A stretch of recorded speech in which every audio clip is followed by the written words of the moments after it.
Oke, Wak, jadi kisah ini dikirim sama Wak kita yang bernama Rohim dari Malang. Halo Rohim. Nah, jadi pengalaman horor ini dialami oleh adiknya Rohim yang bernama Malika dan juga teman-teman adiknya waktu karantina COVID-19 di asrama sekolah mereka, Wak. Jadi ceritanya, Malika ini sekolah di sebuah boarding school yang ada di Kota Malang. Jadi semacam sekolah berasrama gitu loh, Wak, di mana murid-muridnya bukan cuma belajar di sekolah aja tapi juga tinggal di asrama yang sudah disediakan sama pihak sekolah, ya. Nah, pada saat pandemi COVID-19 melanda di tahun 2020, Wak, kegiatan belajar mengajar di sana pun dialihkan secara online. Tapi menjelang akhir tahun ketika pandemi ini mulai mereda, pihak sekolah ini menerapkan sistem pembelajaran campuran, Wak. Jadi ada setengah murid yang diizinkan ikut sekolah offline, ada juga setengahnya lagi yang tetap online. Sistem ini sifatnya sukarela, jadi cuman buat murid yang mau-mau aja yang ikut kelas tatap muka ini. Nah, Malika termasuk salah satu murid yang memutuskan ikut pembelajaran tatap muka atau offline nih, Wak.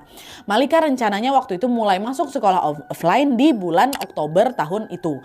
Tapi sebelum itu dia sama kawan-kawannya ini harus dikarantina di asrama sekolah kurang lebih selama 10 hari dulu.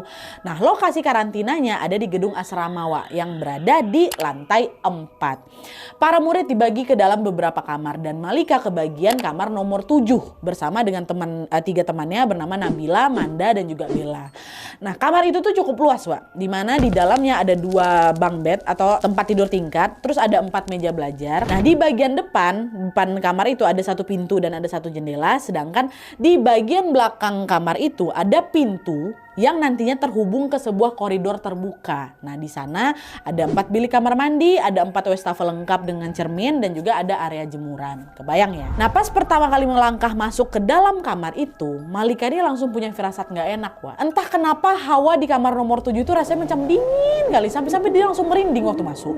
Dan kebetulan juga, Wak, Malika ini cukup peka sama hal kayak gitu karena bawaan turunan, ya. Dan ternyata di situ ketiga kawannya, si Nabila, Manda, sama Bella juga ngerasain hal yang sama walaupun mereka nggak peka-peka kali. Kok nggak enak ya situasinya, kayak gitu dingin gitu loh suasananya. Cuman waktu itu mereka nggak begitu menghiraukan, mereka langsung lah ini kan sibuk berberes barang dan memilih tempat tidur masing-masing. Malika sama Nabila milih kasur yang di bawah, sedangkan Bella dan Manda kasur yang di atas nih, Wak. Nah, adalah tuh kan, setelah berberes mereka pun mulai menjalani hari-hari karantina di asrama itu.